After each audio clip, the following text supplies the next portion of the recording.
Assalamualaikum warahmatullahi wabarakatuh.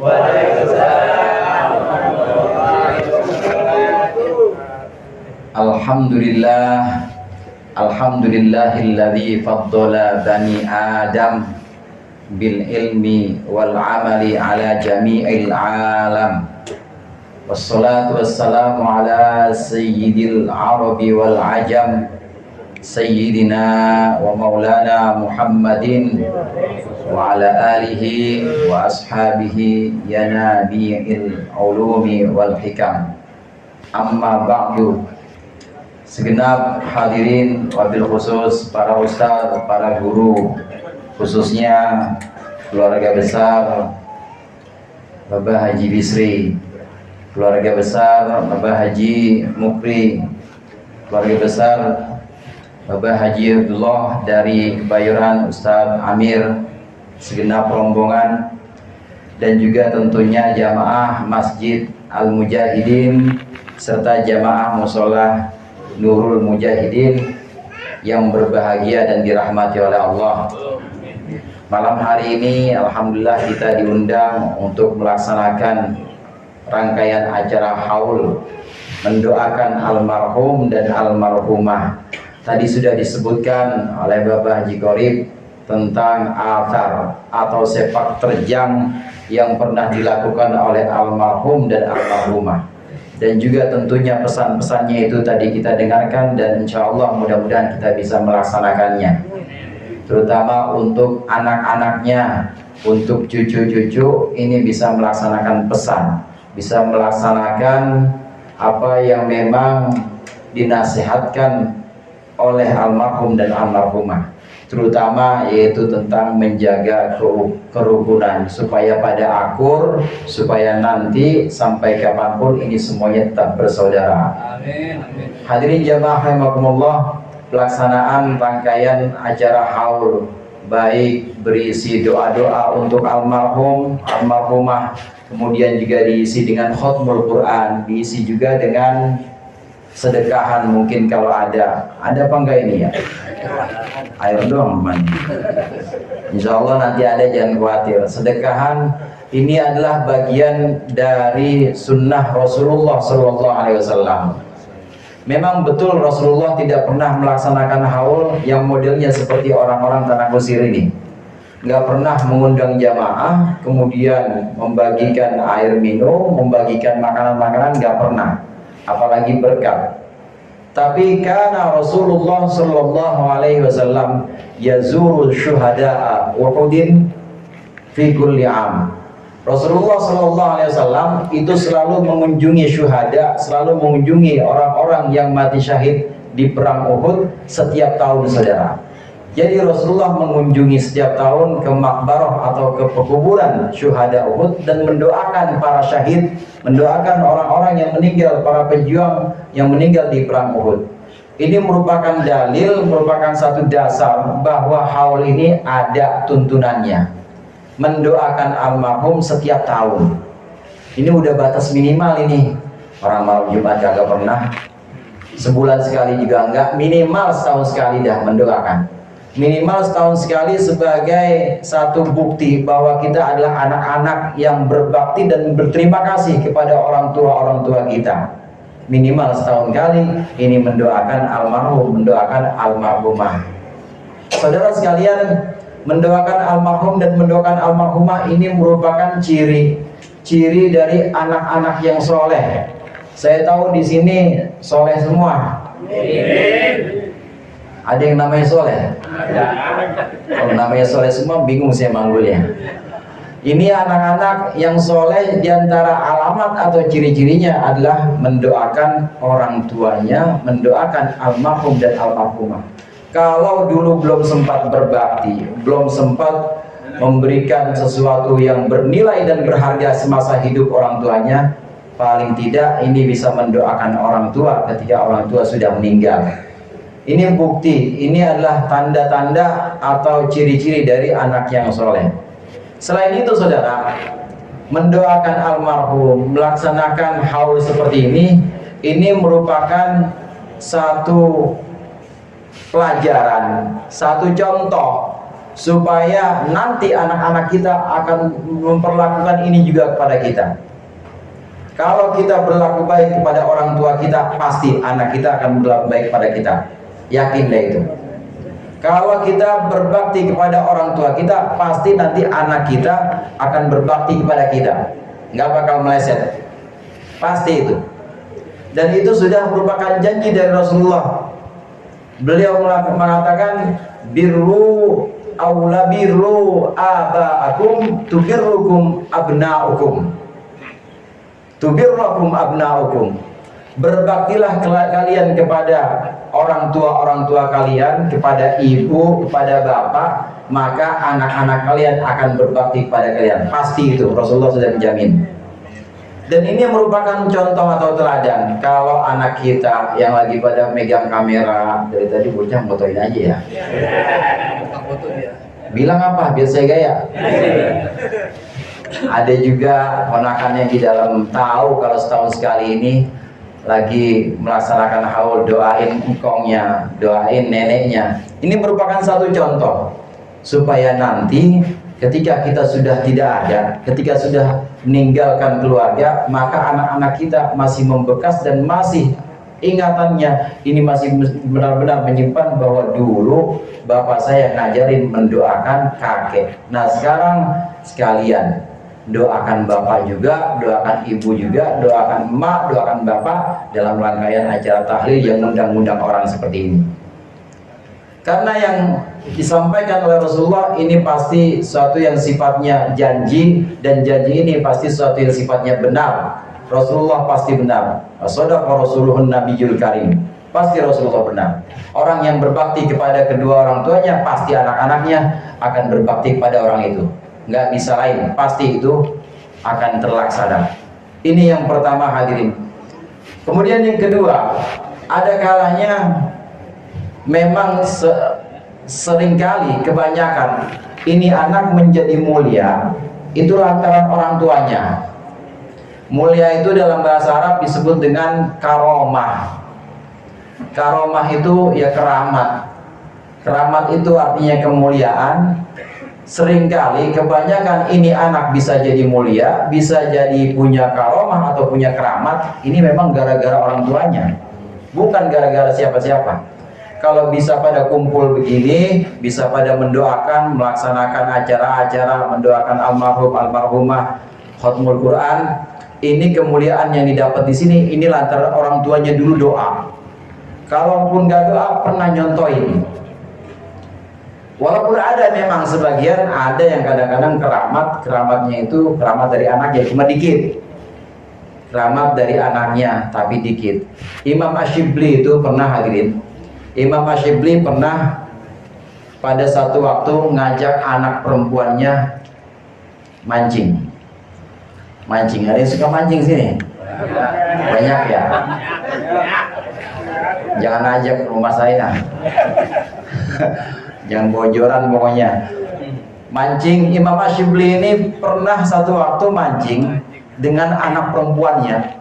Kemudian anak perempuannya ini setelah melihat ada satu ekor ikan, kemudian disuruh oleh bapaknya, kata Imam Shibli, kata ayahnya, udah itu digoreng, dimasak itu, apa pepes ya, apa digoreng begitu aja, masak.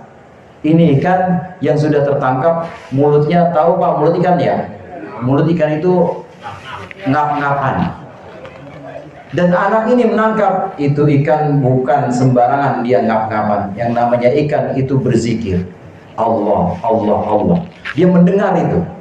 Dia mendengar bahwa ikan itu berzikir, maka dia menjawab pada ayahnya, wahai ayah, saya nggak mau makan ikan itu. Gimana saya mau makan ikan sedangkan ikan itu berzikir terus pada Allah? Lepasin aja lagi. Nah terus kita makan apa ntar? Kata bapaknya. Insya Allah kalau kita tawakal, kita pasrah kepada Allah, akan Allah kasih. Dilepas lagi itu ikan, saudara. Ikan ini dilepas, kemudian sore malam, satu malam nahan lapar karena nggak ada makanan. Kemudian malam kedua, ini tiba-tiba ada yang mendatangkan makanan, nggak tahu dari mana itu sumbernya. Tahu-tahu ada aja di rumahnya. Malam kedua juga seperti itu, malam ketiga, malam keempat, terus sampai anaknya meninggal, anaknya Imam Shibli. Sebelum anaknya meninggal, ini Imam Ash-Shibli namanya ulama dan orang soleh. Ini merasa bahwa ini mungkin gara-gara wiridan saya. Namanya saya wirid terus, gara-gara zikir saya, gara-gara ingat saya kepada Allah dan amalan-amalan saya yang lain. Makanya Allah kirimkan makanan min haitsu la yahtasib, dari arah yang tidak diduga-duga. Setiap malam itu selalu aja ada makanan. Nah, singkatnya ini anak perempuan meninggal, saudara, mati duluan. Jadi lebih dulu dibanding ayahnya. Yang namanya umur nggak pilih-pilih, kadang-kadang yang muda dulu, kadang-kadang yang tua dulu, kadang-kadang ustadz belakangan, kadang-kadang jamaah duluan, kadang-kadang jamaah duluan, kadang-kadang ustadz belakangan, nggak pilih-pilih.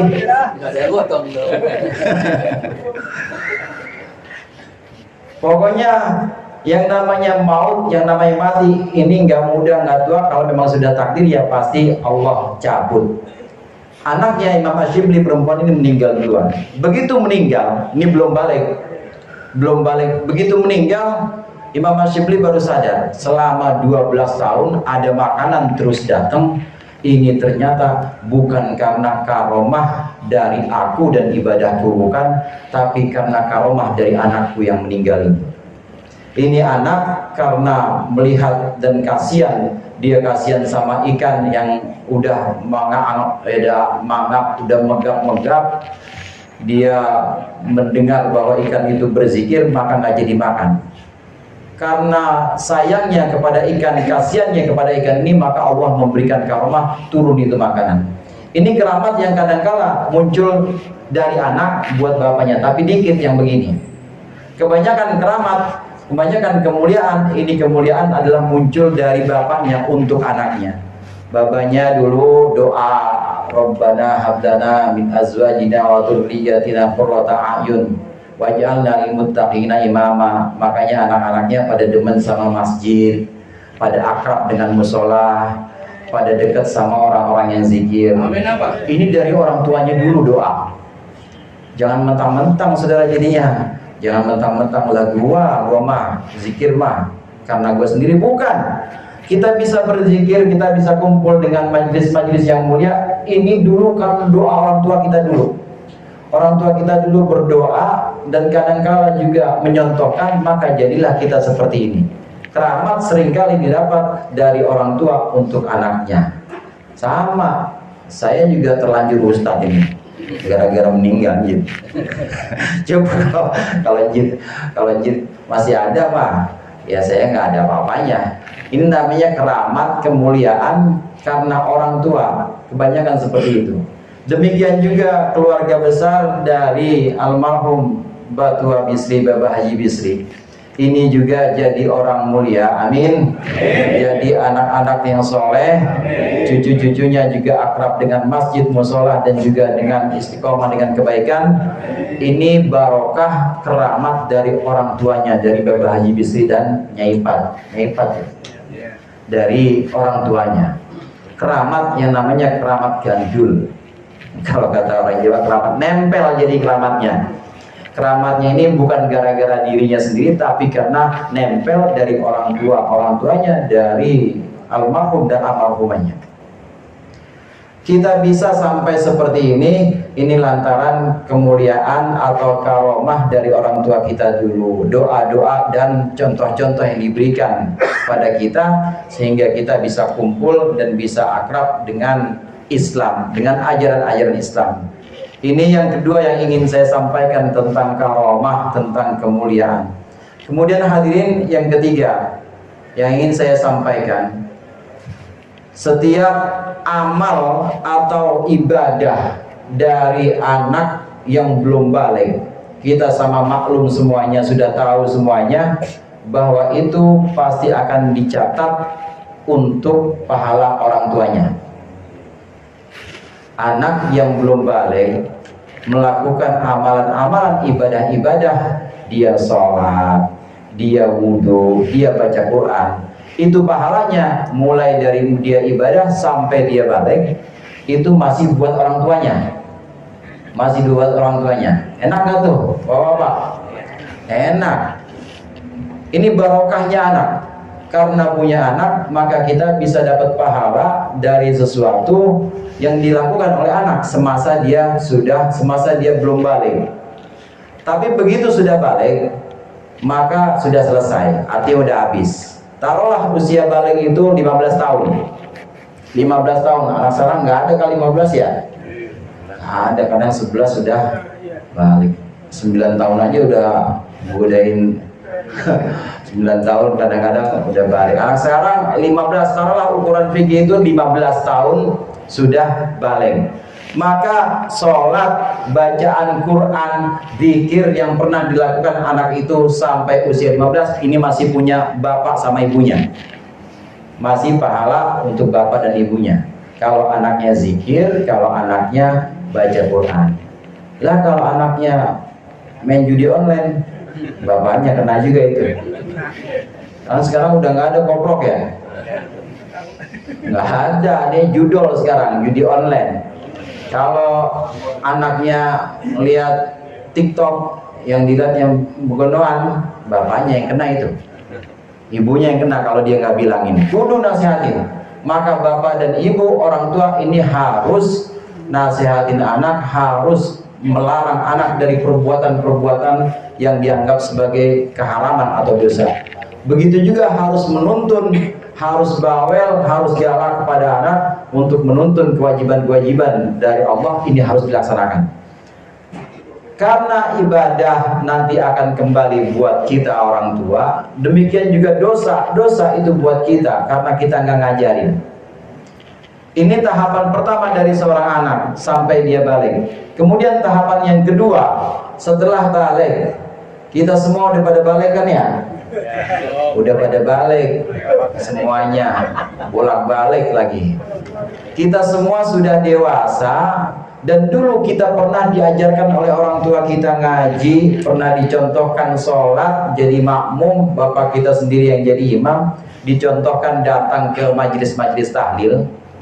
Maka minimal ketika kita sudah dewasa, ketika kita sudah balik, maka minimal apa yang sudah dilakukan oleh orang tua kita, apa yang sudah dilakukan oleh emak bapak kita, menyekolahin kita di madrasah, ngirimin kita ke guru ngaji atau manggilin guru ngaji buat kita, ini minimal tidak membuat orang tua kita ini rugi. Artinya rugi dengan amalan-amalannya. Saudara sekalian, orang tua yang di alam barzakh, yang di alam kubur, ini melihat anaknya mengamalkan amalan-amalan Islam, ajaran-ajaran Islam, maka di sana itu kelihatan bahagia, kelihatan semua videonya. Jadi senang. Tapi kalau yang dilihat justru filmnya, film yang jelek, yang buruk, rekaman-rekamannya, anak-anaknya ini pada berantem, anak-anaknya ini pada maksiat. Di sana juga melihat suatu yang buruk dan akan menderita di sana. Orang tua yang mengajarkan ketika sebelum balik, dia mengajarkan kepada anak-anaknya, maka nanti setelah balik minimal amal atau perbuatan anaknya tidak akan merugikan dia, minimal. Begitu juga perbuatan buruknya ini tidak akan membuat dia menderita nanti. Ini yang kedua, batas minimalnya supaya kita selamat. Oleh karenanya kita sebagai bapak, sebagai ibu, orang tua, jangan lupa ngirimin anak-anak ke madrasah, ke guru-guru ngaji. Kalau nggak bisa ke guru ngaji, panggil guru ngaji. Panggil guru ngaji buat nuntun dia baca Iqra, baca Al-Quran. Panggil guru ngaji biar bisa sholat, mulai dari takbiratul ihramnya, mulai dari bacaan Fatihahnya, tasyahudnya, semuanya diajarin. Kalau memang kita nggak bisa ngajarin sendiri, bagus-bagus kalau bisa ngajarin sendiri.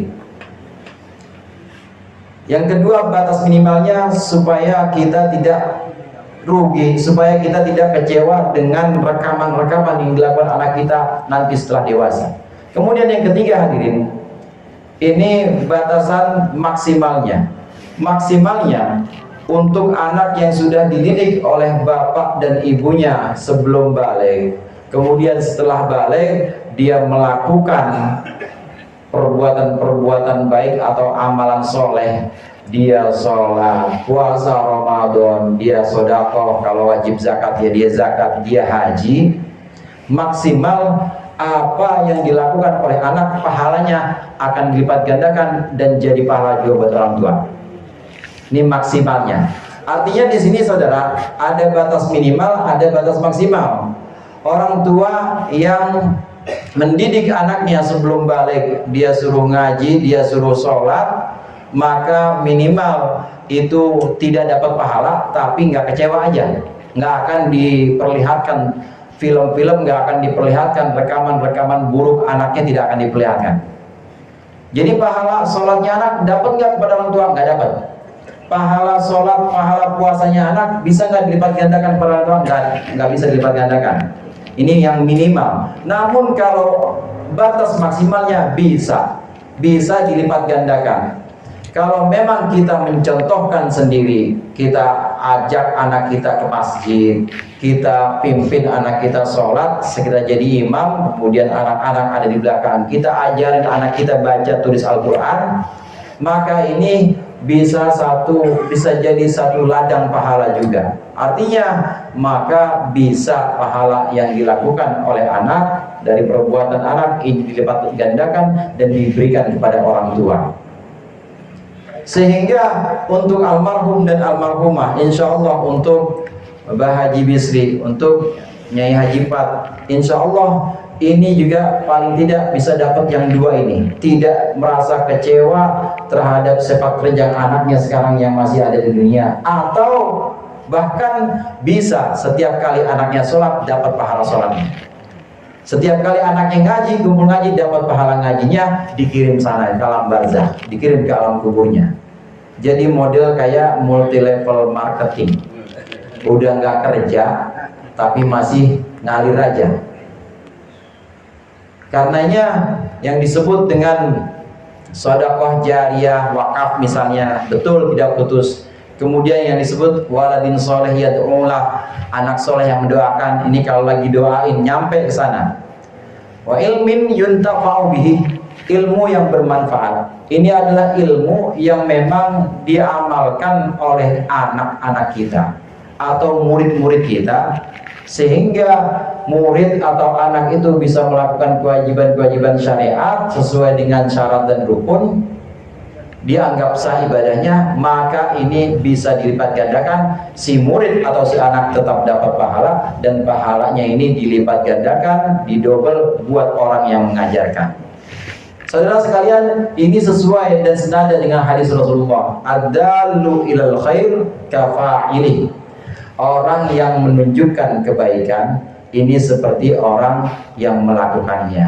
Ada pahala yang terus mengalir dan juga tidak putus kepada almarhum, kepada almarhumah. Insya Allah almarhum dan almarhumah ini termasuk orang tua yang mengajarkan anak-anaknya kebaikan. Jelas tadi dari Bapak Haji Qorib mengatakan pesan-pesannya, kemudian juga nasihat-nasihat dari orang tua. Ini jelas apa yang diajarkan oleh almarhum dan almarhumah, apabila diamalkan oleh anak-anaknya, maka anaknya tetap dapat pahala dari amalan itu, orang tuanya juga dapat pahala dari amalan itu. Amin. Amin. Kemudian yang terakhir hadirin, seringkali saya sampaikan bahwa haul, tahlil, taraweh itu semuanya bid'ah. Bid'ah. Cuma bid'ah ada bid'ah hasanah, ada bid'ah sayyi'ah. Ada bid'ah yang baik, ada bid'ah yang buruk. Pasti itu tidak bisa kita mengeneralisir, tidak bisa kita gebiah uyah, kita anggap umum semuanya yang baru, yang nggak pernah dilakukan oleh Rasulullah itu bid'ah buruk, nggak bisa. Harus ada pemilahan, harus ada pembagian. Ada bid'ah yang baik, ada bid'ah yang buruk. Bid'ah yang buruk itu apa? Bid'ah yang buruk adalah bid'ah yang sifatnya memperbaharui ibadah-ibadah murni yang memang sudah ditetapkan oleh Al-Quran secara nas. Nas Al-Quran, nas hadis, sholat itu wajib. Kemudian dalam hadis, sholat itu ya 5 waktu. Kemudian dibikin sholat itu ada waktu yang ke-6 misalnya. Waktu yang 6 jam 12 malam. ada sholat fardu. Ini namanya bid'ah yang buruk. Mengada-gadakan sesuatu yang memang sudah dipastikan hukumnya secara nas dalam Al-Quran dan hadis juga sudah menjelaskan 5 ya 5. Kemudian akhirat, tentang amal, tentang mizan atau timbangan, itu kita wajib iman, ya seperti itu wajib iman. Nah kalau yang mengatakan bahwa akhirat tidak ada, bid'ah itu namanya. Kemudian yang mengatakan sholat itu selain 5, ada satu lagi bid'ah juga, yang mengatakan bahwa Rasul setelah Nabi Muhammad itu ada lagi bid'ah. Itu bid'ah yang buruk, yang memang bertentangan dengan spirit atau bertentangan dengan ajaran agama yang sudah dinas atau dipastikan secara hukum. Nah di luar ajaran agama yang sifatnya ini murni, di luar ajaran agama yang sifatnya ini sudah paten, nggak bisa ditambah-tambahkan, ini ada banyak perintah-perintah Allah. Perintah mendoakan orang tua, ada nggak Pak kira-kira mendoakan orang tua? Ada. Perintah tentang sedekah kira-kira ada nggak? Ada juga. Perintah tentang silaturahim ada nggak kira-kira? Ada. Perintah kumpul sama orang-orang soleh ada nggak? Ada juga. Itu kemudian dipadukan jadi satu, jadilah acara yang namanya haul ini. Dia baca Quran, perintah Al-Quran. Dia baca doa untuk orang tua, perintah Al-Quran juga. Kumpul haul begini, silaturahim dengan orang tua, perintah Al-Quran juga. Sedekah, perintah Al-Quran juga. Memang tidak murni atau tidak tampak seperti yang awal, tidak tampak seperti yang pertama diajarkan Rasulullah, karena sudah dipadukan. Sudah ada perpaduan antara berbagai macam kebaikan-kebaikan, jadilah acara-acara seperti haul, maulid dan lain sebagainya yang merupakan kedemenan orang tanah kusir. Kita begitu semua kan ya? Ya haul, ya maulid, tahlil 7 hari, habis 7 hari berapa? 15, 40. Ini memang secara zahir lahiriahnya zaman Rasulullah belum ada, tetapi karena di dalamnya bukan sesuatu yang bertentangan, di dalamnya bacaan Quran, doa buat orang tua, ada sedekah dan semuanya tidak ada yang menyalahi syariat, maka tetap itu bid'ah yang namanya bid'ah hasanah, baik itu boleh dilakukan oleh Rasulullah. Oleh karenanya jangan sekali-kali kita anti sama tahlil, jangan sekali-kali kita anti sama haul. Awas jamaah mujahidin, jamaah Nurul Mujahidin, anti sama haul, anti sama tahlil. Ini adalah bid'ah yang baik yang memang dilaksanakan oleh ulama-ulama dan dasarnya semuanya dari Al-Quran, dasarnya semua dari sunnah. Saya sering mencontohkan martabak, habis gak ada makanannya saya nyontohin apa lagi. Martabak itu kan isinya kacang. Kacang tumbuh dari mana Pak tumbuhnya? Dari tanah. Kacang kan asli begitu ya, asli tumbuhnya begitu. Kemudian ada susu, susu yang masih asli juga. Taruhlah susu dari sapi, asli. Memang kalau kita lihat dari kacang asli, susu asli, tepung tapioka, kalau tapioka dari singkong katanya ya, asli juga, asli, masih asli. Tetapi ketika digabungkan, kemudian pembuat martabak ini udah membuat menjadi satu hidangan, udah nggak kelihatan lagi mana kejunya, mana susunya, mana kacangnya, udah nggak kelihatan kayak asli lagi. Tapi apa kita bilang itu haram? Kan enggak. Apa kita bilang itu tidak baik buat kesehatan, bahaya itu bahan-bahannya? Enggak, karena bahan-bahannya tetap bahan-bahan yang asalnya dari alam, tapi kita padukan, dikombinasi, kemudian jadilah yang namanya martabak. Jadi martabak bid'ah, cuma bid'ah hasanah. Bahan bakunya asli semuanya tetap. Bahan bakunya tetap dari alam. Demikian juga perayaan haul, bahan bakunya tetap asli dari ajaran Al-Quran dan ajaran sunnah atau hadis. Bacaan Quran, sedekah, mendoakan orang tua, semuanya bahan bakunya dari Al-Quran dan hadis semuanya. Hanya terlihat atau tampak lahiriannya, tampak zahirnya, ini memang tidak pernah dilakukan oleh Rasulullah, tapi ini adalah sesuatu yang baik, sesuatu yang bagus. Mudah-mudahan kita menjadi orang-orang yang Allah beri pemahaman sempurna tentang Al-Quran dan Sunnah, dan juga kita orang-orang yang bisa meneladani para ulama karena selain sunnah Rasulullah itu ada sunnah Khulafair Rasyidin dan juga ada sunnah para ulama, di mana ulama ini adalah para suluh, adalah para penerang masyarakat yang bisa mengantarkan kita kepada pemahaman Al-Quran dan hadis yang sempurna. Mudah-mudahan bermanfaat. Lebih kurangnya saya mohon maaf. Wallahul muwaffiq ila aqwamit thoriq. Wassalamualaikum warahmatullahi wabarakatuh.